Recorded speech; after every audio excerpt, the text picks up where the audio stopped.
ಓಂ ಶ್ರೀ ಗುರುಭ್ಯೋ ನಮಃ. ನಮಸ್ಕಾರ ಸ್ನೇಹಿತರೆ, ಆಲ್ರೌಂಡ್ ಕ್ಲಾಕ್ ಕನ್ನಡ ಚಾನಲ್ಗೆ ಸ್ವಾಗತ ಸುಸ್ವಾಗತ. ಇವತ್ತಿನ ವಿಡಿಯೋದಲ್ಲಿ ದೇವರನ್ನು ಪೂಜಿಸುವಾಗ ನಾವು ನೈವೇದ್ಯವನ್ನು ಅರ್ಪಿಸುತ್ತೇವೆ. ಈ ನೈವೇದ್ಯವನ್ನು ಅರ್ಪಿಸುವಾಗ ಅದರದ್ದೇ ಆದ ನಿಯಮಗಳನ್ನು ಅನುಸರಿಸಬೇಕು.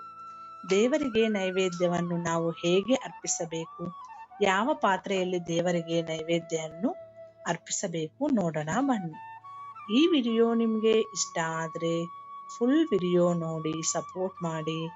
ಪ್ರತಿನಿತ್ಯ ನಾವು ದೇವರ ಆರಾಧನೆಯನ್ನು ಮಾಡುವುದರಿಂದ ಹಲವಾರು ಪ್ರಯೋಜನಗಳಿವೆ. ನಾವು ನಿಯಮಿತವಾಗಿ ದೇವರ ಆರಾಧನೆಯನ್ನು ಮಾಡುವುದರಿಂದ ಪೂಜೆಯ ಪೂರ್ಣ ಫಲ ದೊರೆಯುವುದು. ದೇವರ ಅನುಗ್ರಹ ಮತ್ತು ಸಕಾರಾತ್ಮಕತೆಯನ್ನು ಸಾಧಿಸಲಾಗುತ್ತದೆ.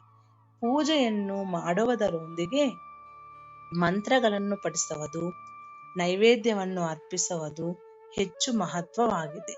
ಹಾಗಾಗಿ ದೇವರಿಗೆ ನೈವೇದ್ಯವನ್ನು ಸರಿಯಾದ ರೀತಿಯಲ್ಲಿ ಅರ್ಪಿಸಿದರೆ ಮಾತ್ರ ಅದರಿಂದ ದೇವರು ನಮ್ಮ ಮೇಲೆ ಪ್ರಸನ್ನನಾಗುತ್ತಾನೆ.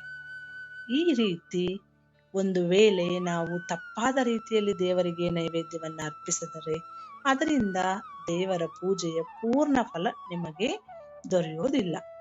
ಪೂಜೆ ಮಾಡಿದರೂ ಅಪೂರ್ಣವಾಗಿರುತ್ತದೆ. ದೇವರಿಗೆ ನೈವೇದ್ಯವನ್ನು ಯಾವ ರೀತಿಯಲ್ಲಿ ಅರ್ಪಿಸಬೇಕು ಎಂಬುದನ್ನು ಇಲ್ಲಿ ತಿಳಿಯೋಣ ಬನ್ನಿ.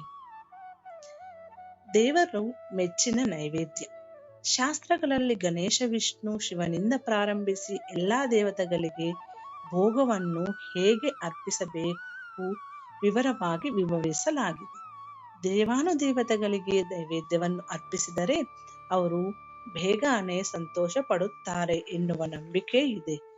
ಆದರೆ ಇದು ಸಾಧ್ಯವಾಗದಿದ್ದರೆ ನೀವು ಅದೇ ರೀತಿಯ ಸಿಹಿ ತಿಂಡಿಗಳು, ಸಕ್ಕರೆ, ಹಣ್ಣು ಇತ್ಯಾದಿಗಳನ್ನು ನೀಡಬಹುದು. ಆಹಾರಕ್ಕೆ ಅಗೌರವ ಇರಬಾರದು. ನಾವು ದೇವರಿಗೆ ಅರ್ಪಿಸುವ ನೈವೇದ್ಯಕ್ಕೆ ಯಾವುದೇ ರೀತಿಯಲ್ಲಿ ಅಗೌರವವಾಗದಂತೆ ವಿಶೇಷ ಕಾಳಜಿ ವಹಿಸಬೇಕು. ದೇವರಿಗೆ ನೈವೇದ್ಯವನ್ನು ಅರ್ಪಿಸುವಾಗ ಅದನ್ನು ಎಸೆಯುವ ಮೂಲಕ ನೈವೇದ್ಯವನ್ನು ಅರ್ಪಿಸಬಾರದು. ನೈವೇದ್ಯದಲ್ಲಿ ಕೈಗಳನ್ನು ಹಾಕಿ ಆಟವಾಡಬಾರದು ಮತ್ತು ಕೊಳಕು ಕೈಗಳಿಂದ ನೈವೇದ್ಯವನ್ನು ಮುಟ್ಟಬಾರದು. ದೇವರಿಗೆ ನೈವೇದ್ಯವನ್ನು ಅರ್ಪಿಸುವ ಮುನ್ನ 2 ಕೈಗಳನ್ನು ತೊಳೆದು ಶುದ್ಧವಾಗಿಟ್ಟುಕೊಳ್ಳಿ. ನಿಮ್ಮ ಪ್ರೀತಿ ಪಾತ್ರರನ್ನು ನೀವು ಗೌರವಿಸುವ ರೀತಿಯಲ್ಲಿಯೇ ಆಹಾರವನ್ನು ಗೌರವಿಸಿ. ಈ ಮಂತ್ರವನ್ನು ಕೂಡ ಪಠಿಸಿ. ದೇವರಿಗೆ ಅನ್ನವನ್ನು ಅರ್ಪಿಸುವಾಗ ಈ ಮಂತ್ರವನ್ನು ಪಠಿಸಬೇಕು. ಈ ಮಂತ್ರವನ್ನು ಪಠಿಸುವುದರಿಂದ ದೇವರು ನಾವು ಅರ್ಪಿಸಿದ ನೈವೇದ್ಯಗಳನ್ನು ಶೀಘ್ರದಲ್ಲೇ ಸ್ವೀಕರಿಸುತ್ತಾನೆ. ಮಂತ್ರ ಹೀಗಿದೆ ನೋಡೋಣ ಬನ್ನಿ. ಈ ಮಂತ್ರವನ್ನು ಪಠಿಸಬಹುದು. ದೇವರಿಗೆ ಅನ್ನವನ್ನು ಅರ್ಪಿಸುವಾಗ ಈ ಮಂತ್ರವನ್ನು ಪಠಿಸಬೇಕು.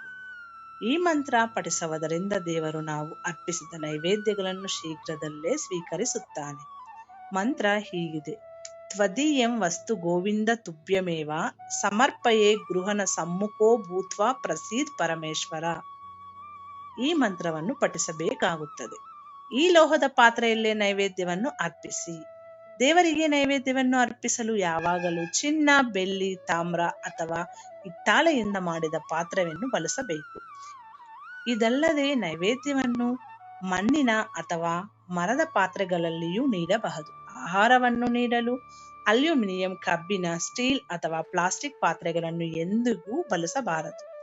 ಭೋಗವನ್ನು ಅರ್ಪಿಸಿದ ನಂತರ ಅದನ್ನು ಸ್ವಲ್ಪ ಸಮಯದವರೆಗೆ ದೇವರ ಮುಂದೆ ಹಾಗೆ ಇಡಿ. ಬಳಿಕ ಎಲ್ಲರಿಗೂ ಪ್ರಸಾದವಾಗಿ ವಿತರಿಸಿ. ದೇವರಿಗೆ ನೀವು ನೈವೇದ್ಯವನ್ನು ಅರ್ಪಿಸುವಾಗ ಈ ಮೇಲಿನ ವಿಚಾರಣೆಗಳನ್ನು ಗಮನದಲ್ಲಿಟ್ಟುಕೊಳ್ಳಿ. ಶಾಸ್ತ್ರೋಕ್ತವಾಗಿ ಹೀಗೆ ನೀವು ದೇವರ ಪೂಜೆಯನ್ನು ಮಾಡುತ್ತೀರೋ ಹಾಗೆ ನಿಯಮಾನುಸಾರ ದೇವರಿಗೆ ನೈವೇದ್ಯವನ್ನು ಅರ್ಪಿಸಬೇಕು. ಇದು ಸ್ನೇಹಿತರೆ ಇವತ್ತಿನ ವಿಡಿಯೋ. ಮುಂದಿನ ವಿಡಿಯೋದಲ್ಲಿ ಸಿಗೋಣ. ಅಲ್ಲಿವರೆಗೂ ಧನ್ಯವಾದಗಳು.